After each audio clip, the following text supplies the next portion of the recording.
वैसे तो बिहार की मिट्टी खेती के लिए बहुत ही उपयुक्त मानी जाती है, लेकिन यहाँ गंगा नदी के किनारे बसे क्षेत्र काफी उपजाऊ है। बक्सर जिला का चौसा प्रखंड अपनी उपजाऊ मिट्टी के लिए जाना जाता है। यहाँ के सोनपा ग्राम निवासी एक किसान है, त्रिलोकीनाथ राम, जो मुख्य रूप से मटर की खेती करते हैं।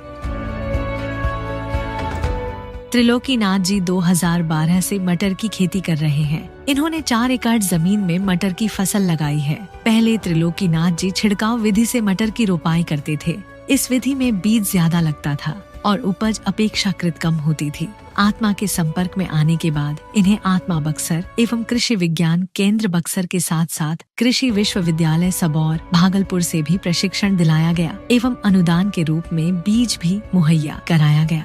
त्रिलोकीनाथ राम बक्सर जिला के चौसा प्रखंड के निवासी है।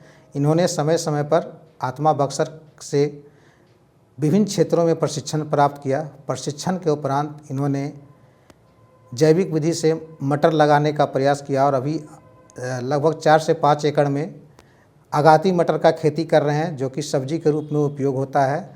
इससे इनकम लगभग नॉर्मल फसल से दोगुना से भी ज़्यादा आमदनी हुई है। इसके साथ साथ इन्होंने केला की खेती भी 1500 लगभग किए हैं, जो कि इनका आय का मेन स्रोत यही है।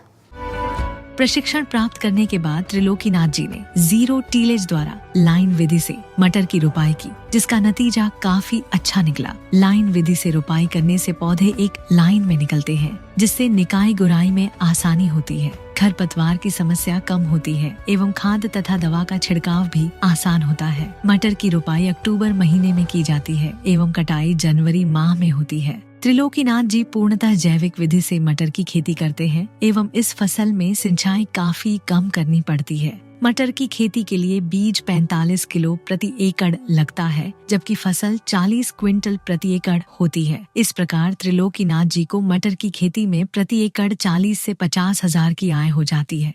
हम मटर की खेती 2010-12 साल कर रहे हैं। हम 6 एकड़ 7 एकड़ 8 एकड़ में करते हैं खेती। इसको हम लोग लगाते हैं अक्टूबर के फर्स्ट वीक में लगाना शुरू कर देते हैं और ये जनवरी के फर्स्ट वीक में निकलना शुरू हो जाता है।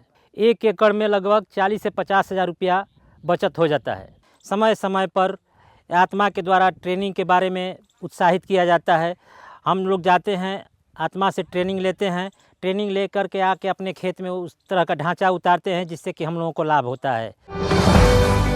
मटर के अलावा त्रिलोकीनाथ जी ने 1 एकड़ जमीन में केला की फसल भी लगाई है। इन्होंने 2023 में 1800 पौधों से केले की फसल की शुरुआत की थी। केले की G9 वैरायटी त्रिलोकीनाथ जी को उद्यान विभाग द्वारा अनुदान स्वरूप दिए गए हैं। केले की बुआई भी त्रिलोकीनाथ जी ने लाइन विधि से की है एवं खाद के तौर पर जैविक और रासायनिक दोनों का इस्तेमाल करते हैं। केले की फसल से त्रिलोकीनाथ जी को 60 से 70 हजार की सालाना आय प्राप्त होती है।